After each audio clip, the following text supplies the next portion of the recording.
Superman. Le super-héros par excellence, apparu pour la première fois dans le Action Comics numéro 1 en 1938. C'est lui qui définira l'archétype du super-héros tel qu'on le connaît aujourd'hui. Le premier super-héros au super-pouvoir surprenant qu'il développera au fil du temps. Mais pas que. Le symbole, la cape et aussi le slip au-dessus du pantalon.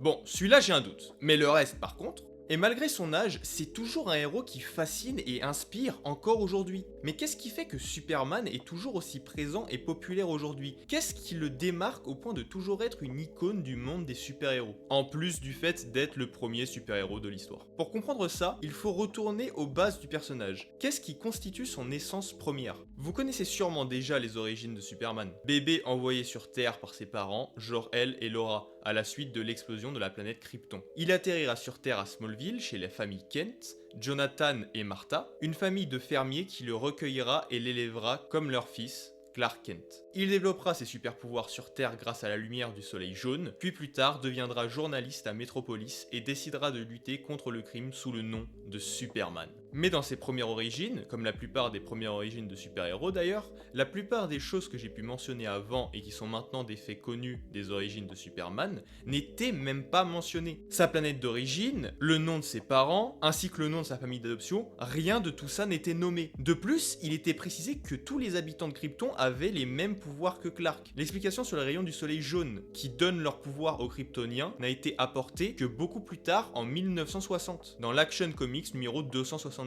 Heureusement, au fil des années, les origines du premier Superman de l'âge d'or seront étoffées, et finiront par devenir les origines que l'on connaît aujourd'hui. On apprendra le nom de la planète, le nom de ses parents, et le nom de sa famille d'adoption. Ce qui est intéressant avec le Superman de l'âge d'or, c'est qu'à la différence de la plupart des origines modernes du personnage, Clark n'apprend que bien après être devenu Superman ses origines kryptoniennes après un voyage dans le temps dans le Superman numéro 61 en 1949. Il observera les derniers jours de Krypton et apprendra par conséquent son nom de naissance, l'identité de ses parents et de sa planète d'origine. Ce qui nous montre le point essentiel du personnage. Clark devient Superman afin d'utiliser ses pouvoirs pour le bien. Dans sa jeunesse, après avoir pris conscience de ses pouvoirs, ses parents lui expliquent son adoption ainsi que ses origines extraterrestres. Mais cela s'arrête à une simple justification sur pourquoi il possède ces super pouvoirs que les autres n'ont pas. S'il décide de les utiliser pour le bien, c'est grâce à ses valeurs morales, transmises par ses parents adoptifs. Il fait le bien car c'est la bonne chose à faire et qu'il a le pouvoir de le faire. Tout d'abord, cela nous montre une similarité thématique avec Spider-Man sur le fait qu'un grand pouvoir implique de grandes responsabilités, ce sens du devoir moral, mais cela nous montre aussi que malgré son origine extraterrestre, Clark est bien humain. Sa partie extraterrestre incarne son héritage génétique, ses pouvoirs, mais son sens du devoir, son altruisme, sont des valeurs morales pures et profondément humaines. Son humanité est ce qui définit Superman. C'est cet élément l'essence même du personnage. Un bon exemple de ce que Superman pourrait être sans les valeurs transmises par la famille Kent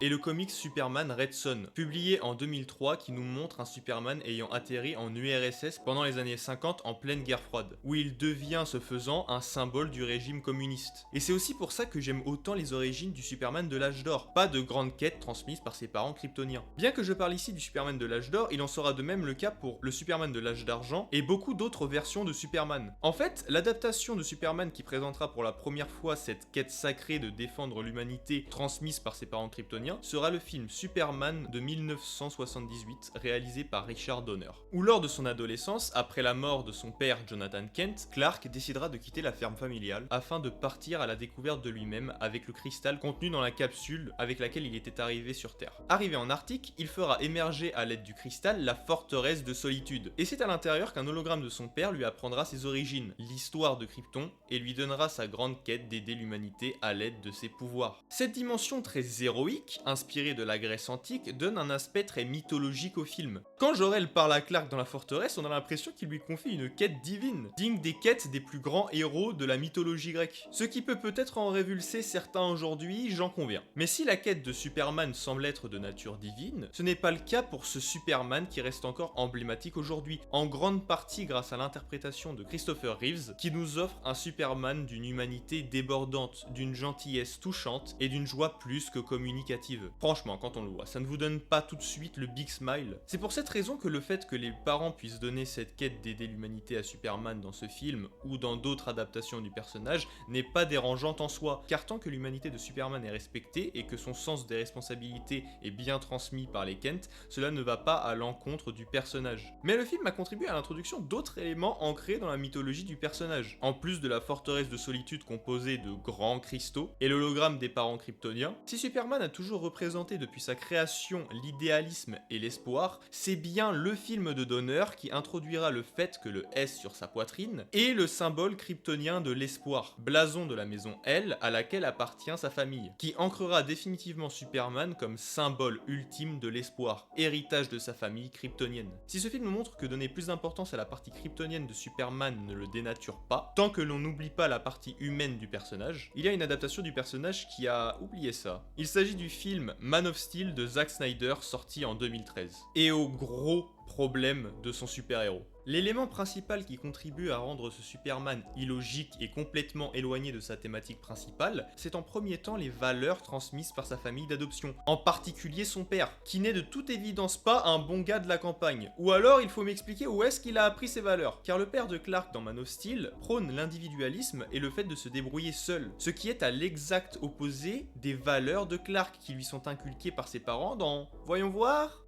quasiment toutes les autres adaptations du personnage. En tout cas, le Superman classique. C'est sans compter les itérations du personnage visant à le mettre dans un autre contexte pour voir comment il pourrait être sans ses valeurs, comme Superman Red Son cité précédemment ou Injustice. C'est pourquoi pendant la première partie du film, Clark ne prend pas action pour aider l'humanité, sous prétexte que le monde n'est pas prêt pour son pouvoir, et qu'il doit se cacher et laisser les hommes mourir et se débrouiller seul, car son pouvoir pourrait créer un déséquilibre dans la force. Il ne devient héros que parce qu'il y est poussé par le hologramme de son père dans la forteresse de solitude. Et c'est à ce moment-là qu'on voit le problème dans ses valeurs. Superman est montré comme un dieu détaché de l'humanité, sauf que comme je l'ai dit plus tôt, ce n'est pas du tout ce que représente Superman. Man of Steel montre le super en oubliant le man. Ce qui fait le cœur du personnage depuis sa création, avant d'être un extraterrestre surpuissant venant du confin de l'espace, c'est sa profonde humanité, ses bonnes valeurs transmises par ses parents. Et à cause de ce film, la plupart des jeunes pensent souvent à tort que Superman est un dieu parmi les hommes, alors qu'il est en réalité un homme parmi les dieux, un homme possédant de grands pouvoirs. Le fait de vouloir questionner et approfondir l'impact d'un aussi grand pouvoir sur le monde est une bonne idée, et ce n'est pas ce que je reproche à Man of Steel. Ce que je ne comprends pas en revanche, c'est comment un personnage censé symboliser l'espoir et la justice laisse tout un tas de gens mourir et s'improvise juge, juré et bourreau en exécutant Zod. Cet acte est l'inverse absolu de ce que Superman représente. Prendre cette décision à lui seul va à l'encontre de toute justice, et tuer un être vivant va à l'encontre de son message d'espoir, que l'homme peut devenir meilleur. L'exécution de Zod est pour moi l'une des choses les plus stupides jamais faites par Superman. Et ceux qui connaissent les comics savent que c'est aussi arrivé dans les comics. Et je ne dis pas que c'est un problème que dans le film. J'estime que c'est une erreur tout court. Dans les deux cas, c'est un acte qui dénature le personnage. Toutes les autres versions montrant Superman enfermant les mauvais kryptoniens rescapés dans la zone négative sont beaucoup plus représentatives de ce que incarne le personnage. Mais si je devais donner un exemple précis et qui pour moi est le meilleur exemple possible de ce que Superman ferait face à ces kryptoniens malfaisants, c'est celui du double épisode Les Survivants du passé de Superman The Animated Series, dans laquelle Superman libère par accident une kryptonienne enfermée dans la zone fantôme, du nom de Mala. Ayant purgé sa peine depuis bien longtemps mais n'ayant jamais été libéré en raison de l'explosion de la planète Krypton, Superman décide de la laisser en liberté tout en lui offrant une rédemption en lui apprenant à utiliser ses pouvoirs pour faire le bien. Il a de l'espoir pour elle et pense sincèrement qu'elle peut changer. Mais trop égoïste et assoiffée de pouvoir, elle finira par libérer le général Jaxur, qui aurait dû être le général Zod, mais la production avait décidé de créer de nouveaux kryptoniens pour ne pas faire doublon avec le film Superman 2. Avec leur pouvoir kryptonien, ils essaient de vaincre Superman pour conquérir la Terre. Cependant, Superman arrivera à les battre et les renverra ensuite dans la zone fantôme. Mais ne les tue pas en se prenant pour un dieu tout-puissant. Il les épargne et les renvoie dans la zone fantôme, car au fond de lui, il garde un espoir pour eux, l'espoir qu'ils pourraient changer pour le mieux. Les tuer viendrait à admettre qu'il n'y a plus d'espoir pour eux, et quand tu es censé symboliser l'espoir, c'est un peu cocasse. C'est pour toutes ces raisons que le Superman de Zack Snyder a beau être un film d'action avec des combats et des effets spéciaux trop cool, ce n'est pas Superman, car tout ce qui fait l'essence du personnage est complètement absent du film. Une œuvre qui questionne et approfondit bien mieux l'impact de Superman sur le monde, ainsi que l'impact l'impact des super-héros et de leurs pouvoirs de manière plus globale, et le comics Superman Kingdom Come. Dans une autre mesure, le comics,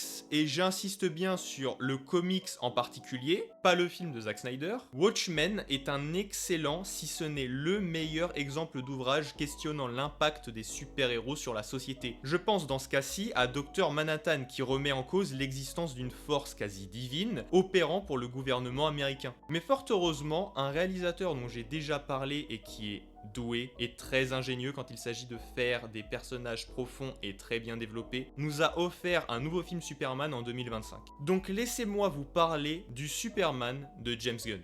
Si j'ai décidé de vous parler de son film, ce n'est pas parce qu'il s'agit de la dernière version en date du personnage au cinéma, mais parce que James Gunn est extrêmement doué pour comprendre ses personnages. Et ce qui est bien quand on est doué pour ça, c'est que l'on peut prendre des libertés en réutilisant des éléments ancrés dans la mythologie du personnage et les transformer pour approfondir sa thématique principale et la magnifier. Déjà, j'aimerais faire un court aparté sur l'intro du film. Dans les 15 premières secondes, il nous donne les origines de Superman et du monde dans lequel il évolue. Depuis combien de temps Superman se trouve sur Terre et commencer sa carrière de super-héros. Je suis stupéfait d'autant d'efficacité. Sans rire, j'avais pas ressenti ça depuis l'intro de Spider-Man Into the Spider-Verse. Bref, il catégorise dès l'introduction Superman comme étant le méta-humain le plus puissant de la Terre. Mais ce qui ne l'empêche pas d'être vulnérable. Il donne une image du héros puissante et bienveillante, mais moins parfaite et quasi sans faille, ce qui contribue à son humanisation. Parce que James Gunn, lui, a bien compris que ce qui définit Superman, c'est avant tout son humanité et cette profonde envie de faire le bien autour de lui. Et on revoit aussi, comme dans le film de Donner, son lien avec les citoyens de Metropolis. C'est difficile de ne pas ressentir de compassion pour ce Superman. On a ce désir de le voir triompher des épreuves auxquelles il fait face dans le film. Maintenant, j'aimerais aborder la pièce de résistance. L'élément précis que j'avais en tête. James Gunn a une excellente connaissance de Superman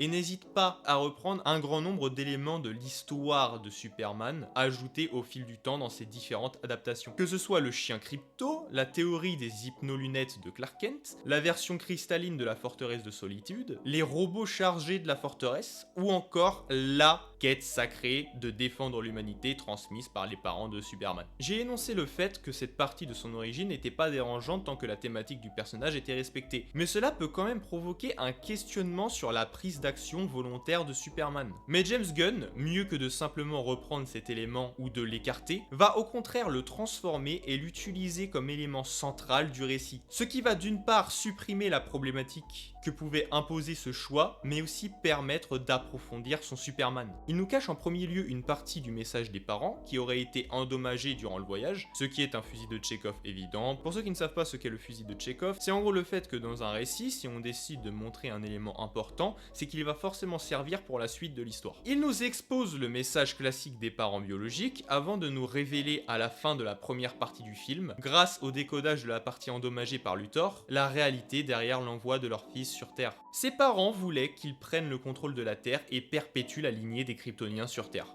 Voilà, donc on passe des gentils parents visiblement soucieux des terriens aux Viltrumides d'invincibles. Encore une fois, c'est à croire que James Gunn est fait pour ça. C'est une idée de génie. Cela ajoute du réalisme à l'histoire en montrant des parents plus soucieux de la survie de leur espèce plutôt que d'une espèce aux confins de l'univers qu'ils n'ont jamais côtoyé ou réellement appris à connaître. Et cela permet à Superman de se questionner sur pourquoi il aide les autres depuis toutes ces années. Et donne lieu à la plus belle scène entre Superman et son père d'adoption. Je suis pas celui que je croyais être. Ils m'ont envoyé tuer des gens. Les parents sont pas là pour dire à leurs enfants qui ils sont censés devenir. Ce sont tes choix, Clark.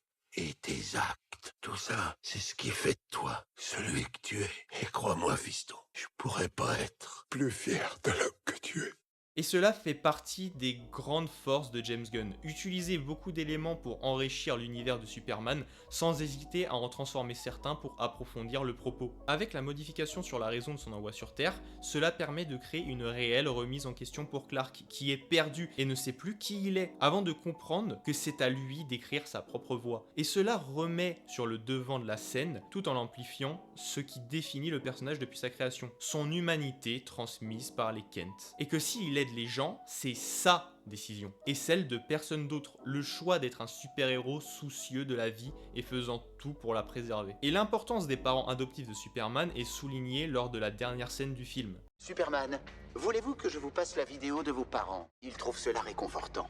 Oui, Gary, ça me plairait. Je trouve cette scène magnifique, car elle confirme que Clark a laissé ses parents derrière lui, et qu'il considère les Kent comme ses vrais parents, ceux qui l'ont élevé, aimé, et qui lui ont permis d'être celui qu'il est aujourd'hui. Dans Superman Up in the Sky, qui est d'ailleurs une super porte d'entrée pour découvrir Superman en comics, Tom King nous montre en 12 chapitres la quête de Superman pour sauver la vie d'une petite fille enlevée par un extraterrestre. À chaque chapitre, c'est une nouvelle épreuve qu'il devra surmonter, une épreuve qui nous montrera à chaque fois une facette différente du personnage. Mais aussi son dépassement de soi perpétuel. Il traverse littéralement tout l'univers pour la retrouver, car une simple vie, telle qu'elle soit, mérite toujours d'être sauvée. Oui, cela peut sembler niais et très idéaliste comme vision. Cela manque de réalisme, certains pourraient me dire. Mais si cela semble utopique, c'est parce que c'est ce que Superman représente. L'idéalisme, l'espoir et la vérité. Il montre que ce qui définit un homme, ce n'est pas son origine, mais cette profonde gentillesse et empathie, cette capacité à faire le bien autour de soi, le fait de se dépasser et de toujours donner le meilleur de soi-même. Plus humain que Lex Luthor qui est un monstre dénué de compassion. Le plus grand pouvoir de Superman, celui qui le définit depuis ses débuts et fait de lui l'icône des super-héros, c'est son humanité, le modèle qu'il incarne. Ce modèle qui définira et définit encore aujourd'hui l'essence profonde de ce que doit être un super-héros. Il est Superman, il est l'homme de demain.